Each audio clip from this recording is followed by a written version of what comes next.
Once upon a midnight dreary, while I pondered weak and weary over many a quaint and curious volume of forgotten lore, while I nodded, nearly napping, suddenly there came a tapping, as of someone gently rapping at my chamber door.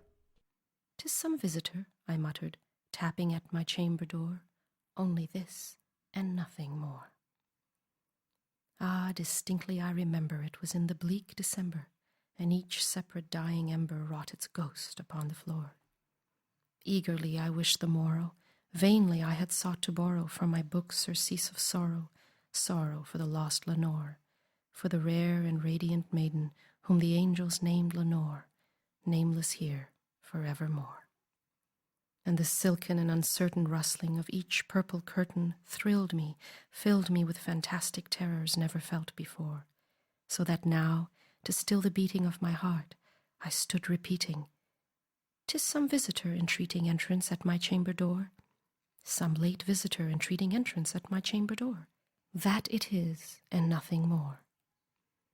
Presently my soul grew stronger, hesitating then no longer. "Sir," said I, "or madam, truly your forgiveness I implore, but the fact is I was napping, and so gently you came rapping, and so faintly you came tapping at my chamber door, that I scarce was sure I heard you."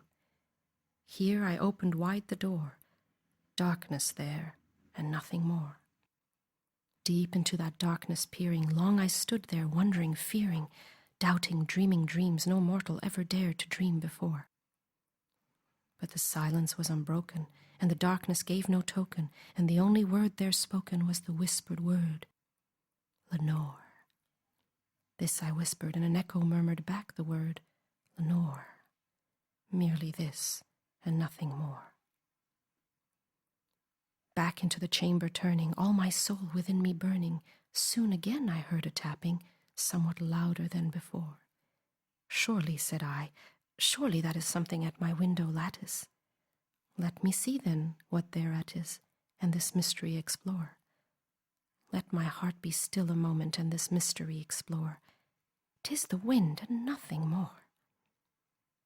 Open here I flung the shutter, when with many a flirt and flutter, in there stepped a stately raven of the saintly days of yore.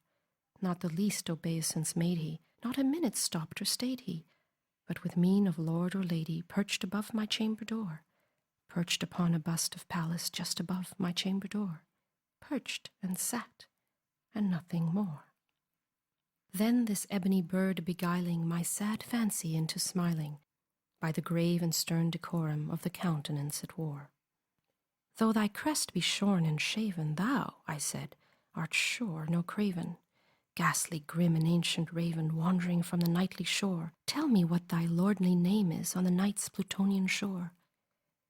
Quoth the raven, "Nevermore." Much I marvelled this ungainly fowl to hear discourse so plainly, though its answer little meaning, little relevancy bore, for we cannot help agreeing that no living human being ever yet was blessed with seeing bird above his chamber door, bird or beast above the sculptured bust above his chamber door, with such name as Nevermore.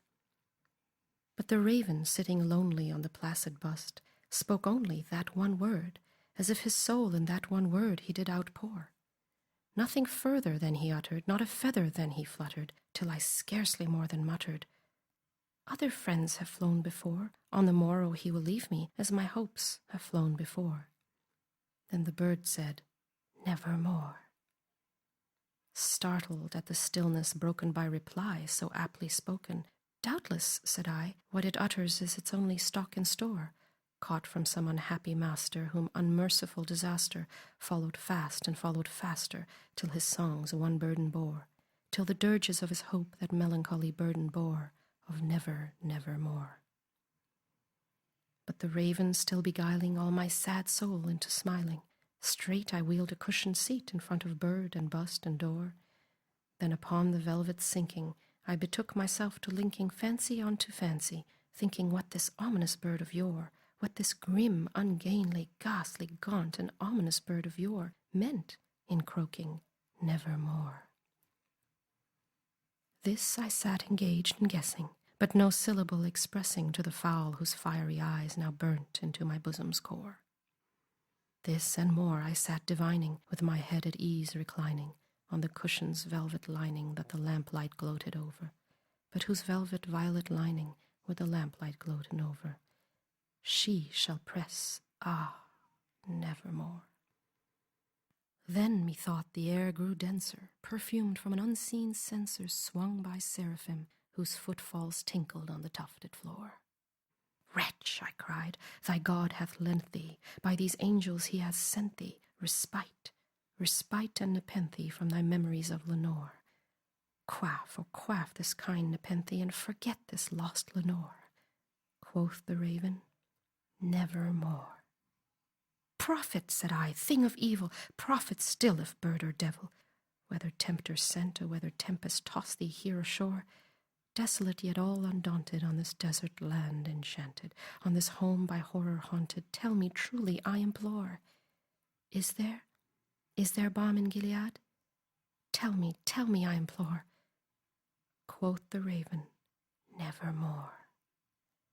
Prophet, said I, thing of evil, prophet still if bird or devil, by that heaven that bends above us, by that God we both adore, tell this soul with sorrow laden, if within the distant Aidenn it shall clasp a sainted maiden whom the angels named Lenore, clasp a rare and radiant maiden whom the angels named Lenore.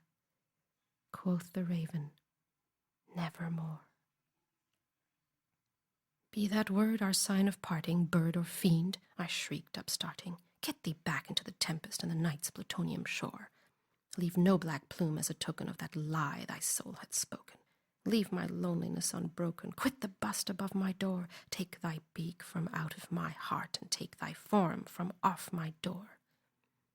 Quoth the raven, nevermore. And the raven, never flitting, still is sitting on the pallid bust of Pallas just above my chamber door.